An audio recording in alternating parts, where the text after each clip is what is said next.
Good morning. हम प्रमेय निदान अध्याय देख रहे हैं। इसमें हमने देखा श्लोका नंबर 3 में कि त्रिदोष प्रकोप निमित्ता प्रमेय 3 दोषों के प्रकोप से होता है।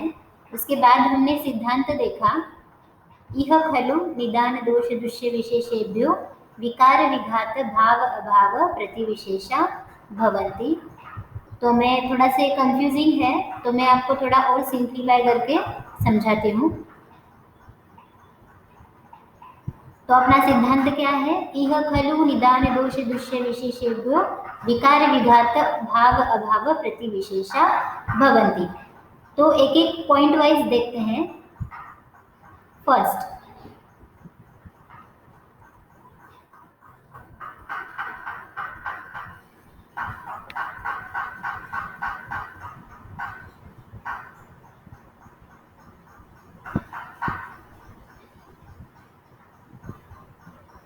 त्रयो निदान आदि विशेषाः। इसका मतलब क्या है? 3 निदान आदि विशेष कौन कौन है? निदान दोष दृश्य 1, 2 एंड 3। इसको हमने नंबर दिया। इसके बाद विकार विघात मतलब क्या है? टीका में इसका मीनिंग दिया है उत्पत्ति प्रतिबंध भाव। तो यहाँ पे विकार मतलब विकार होना, विकार विघात मतलब विकार ना होना, दैट इज उत्पत्ति प्रतिबंध भाव इज इक्वल टू विघात भाव। और इसके अपोजिट है विकार विघात भाव अभाव। तो विकार विघात भाव अभाव इसके अपोजिट होगा, तो उसका मतलब है विकार जनन।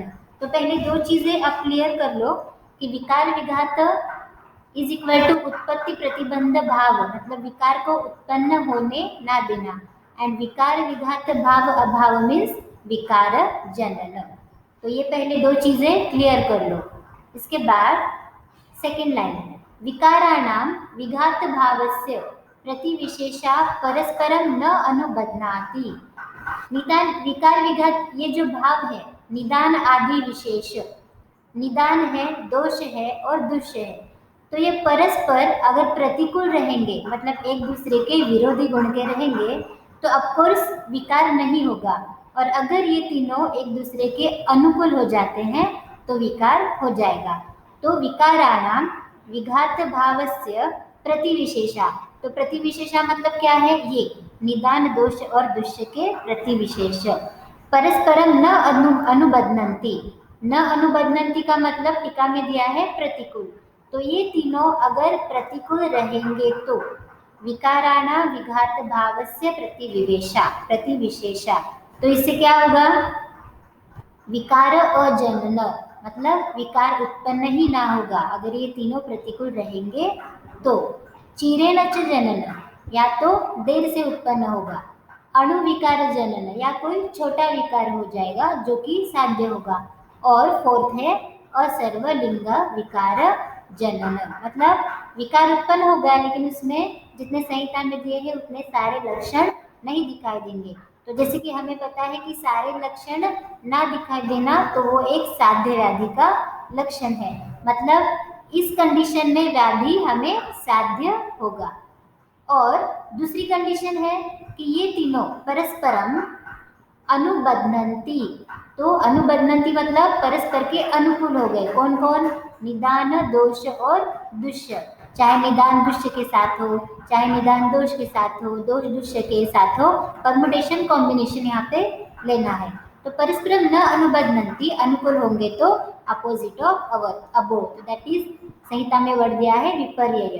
तो अपोजिट मतलब क्या होगा? विकार उत्पन्न होगा, विकार तुरंत ही उत्पन्न होगा, बड़ा विकार उत्पन्न होगा और सारे लक्षणों से उत्पन्न होगा जो कि असाध्य होगा।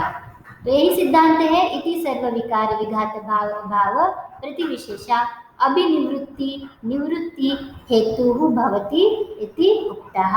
तो निवृत्ति मतलब उत्पन्न होना और अभिनिवृत्ति मतलब उत्पन्न ना होना। तो रोगों के या विकारों के उत्पन्न होने में या उत्पन्न ना होने में जो कारण है वो हमने सिद्धांत देखा चरक निदान 4 श्लोका में। इसके बाद हमने प्रमेय का निदान देखा।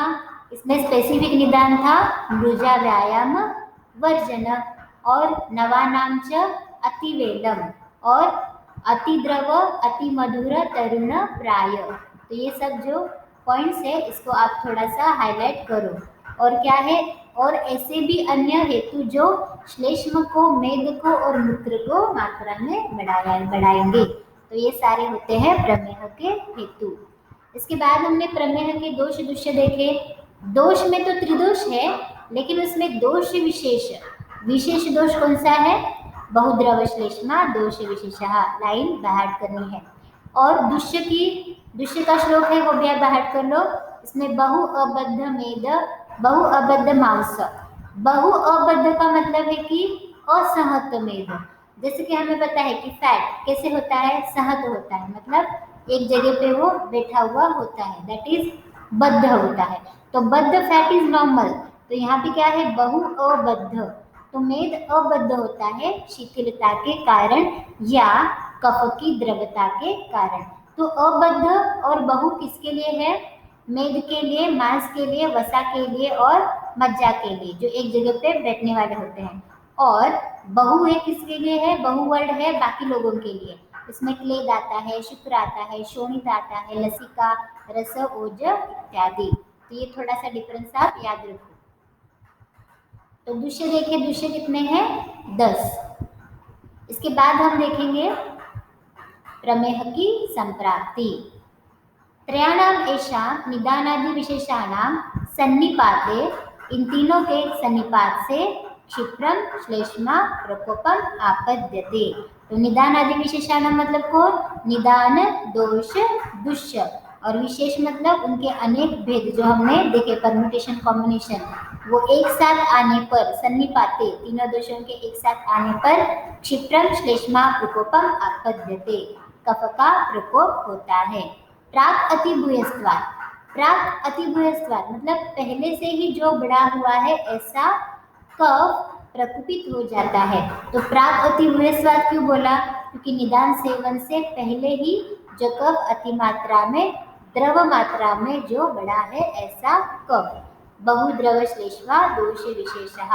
तो संप्राप्ति के पहले आप ऊपर लिखोगे बहुद्रव श्लेष्मा दोष विशेषः प्राक अतिभूयस्त्वात्। भाई वो क्यों बढ़ा, इसमें निदान लिखो। फिर उसके अंदर डाउनवर्ड एरो, फिर क्षिप्रमेव शरीरे विस्मृतिं लभते, वो तुरंत ही पूरे शरीर में फैल जाता है। शरीर शैथिल्यात्, क्यों फैल जाता है? शरीर की शिथिलता से। शरीर शिथिल क्यों हुआ? कफ की द्रवता से, अति मात्रा में बढ़े हुए कफ से और बढ़े हुए कफ की द्रवता से। बहुद्रव श्लेष्मा दोष विशेषः। स विसर्पण शरीरे मेदसा एव आदितो, तो वो फैलते फैलते किसके साथ मिक्स हो जाता है? मेदसा एव आदितो मिश्रीभावम गच्छति। मेदसा एव आदि, आदि से क्या लोगे? सारे के सारे 10 दुष्यास। तो वो दुष्यों के साथ मिश्री भावम गच्छति। Again downward arrow. मेदसः च एव बहु अबद्धत्वात् मेदसस्य गुणैहि। मेद कैसा है? बहु और अबद्धत्वात्, बहुत्वात् अबद्धत्वात्। मेदसस्य गुणैहि समान गुण भूयिष्ठत्वात्, मेद के गुण और कफ के गुण समान है, दैट इज समान गुण भूयिष्ठत्वात्। तो क्या क्या है दो रीजन? बहु अबद्ध मेदस्वात् एंड समान गुण भूयिष्ठत्वात् समेदसा मिश्री भावन गच्छन दुष्यति एनद विकृतत्वात्। तो ऐसा में कफ के साथ मिश्री भाव गच्छन मिक्स हो जाता है, मिल जाता है। दुष्यंति एनद, एक दूसरे को दूषित कर देता है। क्यों? विकृतत्वात्, क्योंकि ये मेद विकृत है। दिस इज मेदा is not Prakrit, it is बहु एंड अबद्ध एंड इट इज विकृत एंड शिथिल। सविकृतो दुष्टेन मेद से उपहित, तो मेद से मिला हुआ ये जो कफ है दुष्ट है, कफ है दुष्ट कफ, दुष्ट मेद शरीर क्लेद मांसाभ्याम संसर्गम गच्छति, शरीर के क्लेद से और मांस के साथ संसर्गम गच्छति। तो संसर्ग का मतलब क्या है? दोनों का साथ में मिलना इज इक्वल टू संसर्ग। तो मेद शरीर के क्लेद से, क्लेद के साथ संसर्ग हुआ, मेद मांस के साथ संसर्ग हुआ। और क्लेद मांसयोः अति प्रमाण अभिवृद्धत्वात्, क्लेद भी अति मात्रा में बढ़ा है, मांस भी अति मात्रा में बढ़ा है। क्यों? क्योंकि निदान में सब क्लेद बढ़ाने वाले और मांस मेद कफ बढ़ाने वाले हेतु थे, इसलिए। तो क्लेद मांसयोः अति प्रमाण अभिवृद्धत्वात्, अति मात्रा में बढ़ जाने से क्या होगा? स मांसे मांस प्रदोषात् उति मांस पीड़काः। तो मांस प्रदोष से, ये मांस प्रदोष की व्याधियों में हमने देखा है पीड़काएं उसमें आती है। तो ये मांस क्लेद के साथ मिला है और क्लेद की वजह से, बहुअवध मेद की वजह से, द्रव कफ की वजह से मांस में दुष्टि हो जाती है, दैट इज मांस प्रदोषात्। और ऊति मांस पीड़काः, ऊति मतलब सड़ना, मतलब मांस सड़ जाता है और उसमें पीड़काएं उत्पन्न होती है। तो कौन कौन सी पीड़काएं हैं? शराविका, कच्छपिका, जालिनी, विनता, विद्रदी, सर्षपी इत्यादि। आद्याः, शराविका, कच्छपिका, आद्याः, आदि मीन्स जालिनी, विनता, विद्रदी एक्सेट्रा। संजनयति, पीड़काएं उत्पन्न हो जाती है। अप्रकृति भूतत्वात्, क्योंकि ये प्राकृत नहीं है, क्योंकि ये विकृत मांस है, इसलिए। शरीर क्लेदम पुनः दूषयं मूत्रत्वेन परिणमयति। तो हमने देखा है कि बहुद्रव श्लेष्मा दोष विशेषः। तो यहाँ पे क्या हुआ? द्रव अति मात्रा में बढ़ गया। तो हमें एक सिद्धांत पता है, मूत्र का कार्य क्या है? मूत्रस्य क्लेदवाहनम। और शरीरगत जो द्रव भाग है वो क्लेद में परिणत होता है। कब? जब धातु का पाचन, धातु का परिणमन होता है, उसी समय हमें पता है कि क्लेद भी उत्पन्न होता है। तो क्लेद एक धातु पचन का एक बाय प्रोडक्ट है और इसको मूत्र से क्लेद वाहन, तो क्लेद को शरीर से बाहर निकालना है, मूत्र का कार्य है क्लेद का वाहन करना, इसलिए यहाँ पे मूत्र आया। प्रमेय में यहाँ पे संप्राप्ति में मूत्र क्यों आया? क्योंकि मूत्र से क्लेद वाहनम। तो शरीर में जो अतिरिक्त बढ़ा हुआ क्लेद है, दूषित क्लेद है, मूत्रत्वेन परिणमयति, उसका मूत्र में परिणमन होता है।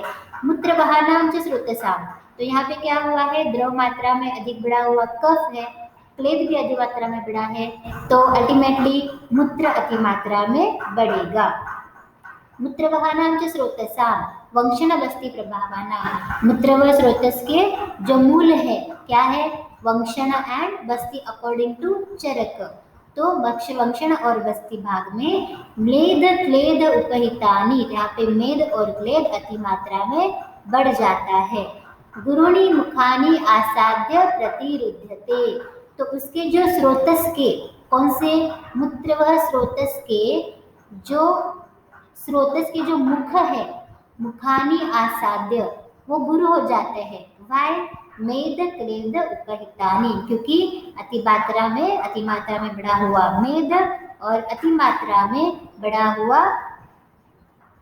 क्लेद, ये दोनों भी मूत्र व स्रोतस के जो द्वार है, जो मुख है, उनको गुरु बना देते हैं।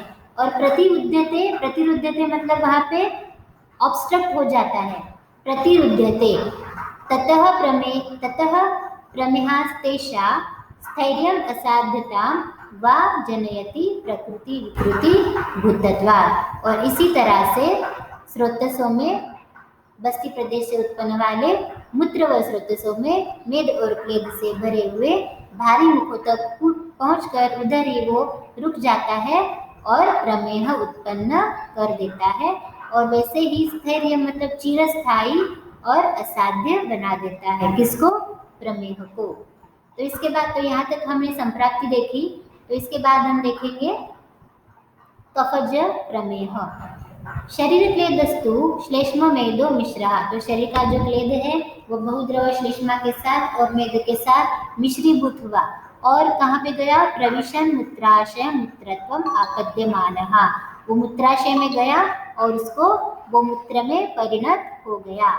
श्लेष्मिकैः दशभिः गुणैः उपसृज्यते वैषम्य युक्तैः, तो मूत्राशय में जाकर मूत्र में परिणत होकर कफ के इन 10 विषम गुणों वाला होता है। तो 10 कौन कौन से गुण हैं? श्वेत गुण है, ये सारे कफ के गुण हैं। श्वेत, शीत, मूर्त, पिच्छिल, अच्छ, स्निग्ध, गुरु, मधुर, सांद्र, प्रसाद, मंद इत्यादि कफ के जो 10 गुण हैं उनमें से कोई भी विषम गुण वाला होता है। तत्र येन गुण एकेन अनेकेन, तो इन्हीं गुणों से एक गुण या अनेक गुण इनके मिलकर मूत्र होता है, मतलब इन गुणों से युक्त मूत्र होता है। वा भूयस्तरम उपसृज्यते, और वो अति मात्रा में उत्पन्न होता है। तत्समाख्यम गौणम नाम विशेषम प्राप्नोति। तो इन 10 गुणों में से मूत्र में जो जो भी गुण आएंगे उसमें से चाहे एक हो या अनेक हो, तो उसी समान उसको कफज प्रमेह का नाम प्राप्त होता है।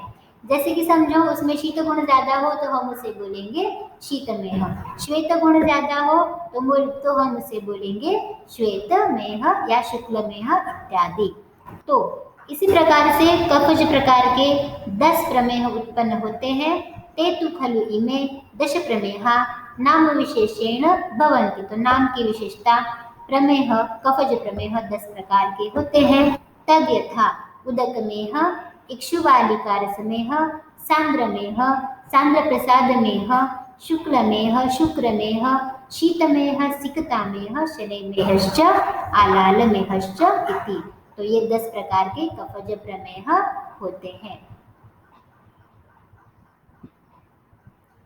तो श्लोका नंबर 11, ते 10 प्रमेहा साध्याः। तो 10 प्रमेह कफज 10 प्रमेह साध्य बताए गए हैं।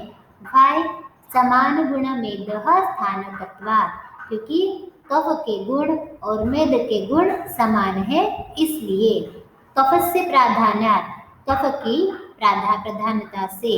और थर्ड रीजन है समक्रियत्वात्, क्योंकि यहाँ पे दोष कौन है, बहुद्रव श्लेष्मा दोष विशेषः, और दुष्य कौन है, मेद है। तो दोष और दुष्य दोनों समान गुण के होने से इनकी चिकित्सा भी समान ही होगी, दैट इज समक्रियत्वात्। तो ते 10 प्रमेहा साध्यः, कफज 10 प्रमेह साध्य क्यों है? फर्स्ट समान गुण मेद स्थानकत्वात्, सेकंड कफ से प्राधान्यात्, और थर्ड समक्रियत्वात्। तो ये 3 रीजन्स है कफज प्रमेह साध्य होने के। तत्र श्लोकाः श्लेष्म प्रमेह विशेष विज्ञानार्था भवति। तो हम आगे कफज 10 प्रमेहों के लक्षण बताने जा रहे हैं। तो इसमें से उदकमेह कौन है? जो अच्छ है, बहुमात्रा में है, शीत श्वेत है, शीत है, निर्गंध है, उदकोपम है, श्लेष्मकोपान्नरो मूत्रम उदमेहि प्रमेहति, जल की तरह मूत्र त्याग करता है। अगेन इक्षु वालिका रसमेह के क्या है? कांड इक्षु रस संकाशम, अत्यर्थ मधुरम, शीतम ईशत पिच्छिलम। ये ईशत पिच्छिल है, शीत है, और श्लेष्म प्रकोप गन्ने के रस के समान मूत्र त्याग करता है, दैट इज, इसलिए इसको नाम आया इक्षु वालिका रसमेह। सांद्रमेह कैसा है? यस्य पर्युषितम मूत्रम सांद्री भवति, बहुत देर तक रुक जाता है मूत्र, इसलिए वो सांद्री भव होता है, मतलब और भी थोड़ा सा, मतलब इसका कंसिस्टेंसी सांद्र हो जाता है। पुरुषम कफ कोपेन तमाहु सांद्र में, तो सांद्र में ही, इसलिए इसको सांद्र में बोला है, क्योंकि ज़्यादा देर तक रुक के उसके बाद होता है, गाढ़ा हो जाता है। यस्य सहनते मूत्रम किंचित किंचित प्रसिद्धति। सांद्र प्रसाद में का लक्षण क्या है? किंचित किंचित प्रसिद्धति, सांद्र प्रसाद मेह इति। शुक्ल पिष्ट निभ, दैट इज शुक्लमेह, ये लक्षण आप देख लो। शुक्रमेह शुक्राभ, शुक्र के जैसा या शुक्र के मिश्रित, मुहुर्मुहु बार बार होता है, बार बार वीर्य मिश्रित मूत्र त्याग होता है, दैट इज शुक्रमेह। शीतमेह इज अत्यर्थ मधुर, शीत मूत्र। तो ये आप इसमें डिफरेंस थोड़ा याद रखो कि अत्यर्थ मधुर है, ओनली मधुर है। सिकता में मूर्तान मूत्रगतान दोषान अणुमेहति, मतलब सिकता के कण बालू के कण के समान होता है, रेती की तरह मूत्र त्याग होता है। शनै में हमें मंद मंदम वेग, शनै मतलब धीरे धीरे, मंद मंद दैट इज धीरे धीरे बिना कष्ट के मूत्र त्याग होता है, शनै में। आलाल में हमें तंतुबद्धम इव, धागे की तरह मूत्र त्याग होता है।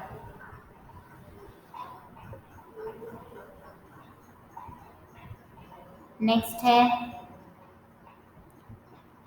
पित्त प्रमेह। इसके बाद हम देखेंगे पित्तज प्रमेह का निदान।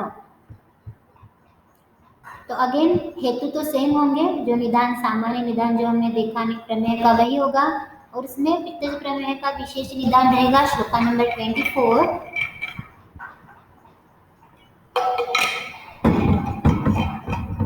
उष्ण अम्ल लवण क्षार कटुक अजीर्ण भोजन, अजीर्ण के बाद भोजन करना, सेविनस तथा अति तीक्ष्ण आतप अग्नि संताप श्रम क्रोध सारे पित्त को बढ़ाने वाले हेतु हैं। विषम आहार, विषम आहार भी है, उपसेविनश्च तथाविध शरीरस्य एव। तो तथाविध शरीरस्य मीन्स व्हाट, वो जो प्रमेह का निदान सेवन किया है ऐसे शरीर में अगेन वो ये हेतु सेवन किए, उष्ण अम्ल लवण क्षार इत्यादि, दैट इज तथाविध शरीरस्य ऐसे शरीर में क्षिप्रम पित्तम प्रकोपम आपद्यते। तो डाउनवर्ड एरो, क्षिप्रम पित्तम प्रकोपम आपद्यते, तत्प्रकोपितम तय एव अनुपूर्व्या प्रमेहान इमान षट क्षिप्रतरम अभिनिर्वर्तयति। इस प्रकार 6 प्रकार के पित्तज प्रमेहों को उत्पन्न करता है। क्या क्या है? तेषामपि तु खलु पित्तगुण विशेषेण एव नाम विशेषा भवन्ति, कि पित्त के जो गुण है उसमें से एक गुण या अनेक गुण रहेंगे, उसकी तरह उसका नामकरण किया जाएगा। फॉर एग्जाम्पल क्षारमेह, कालमेह, नीलमेह, लोहितमेह, मांजिष्ठमेह, हारिद्रमेह। तो आपको यहाँ पे ट्रिक याद रखनी है कि जहाँ पे रंग है वहाँ पे वो पित्तज प्रमेह है, और इसमें जो आलाल है वो कफ में आया था, और यहाँ पे है काल में है, इसको थोड़ा सा याद रखो। इसके गुण है वो आप थोड़ा पढ़ लो। तेहि षड्भिरेव क्षार अम्ल लवण कटुक विस्र उष्णे पित्तगुणे पूर्ववत् युक्ता भवति। 6 टाइप के प्रमेय होते हैं। सर्व एवते याप्या।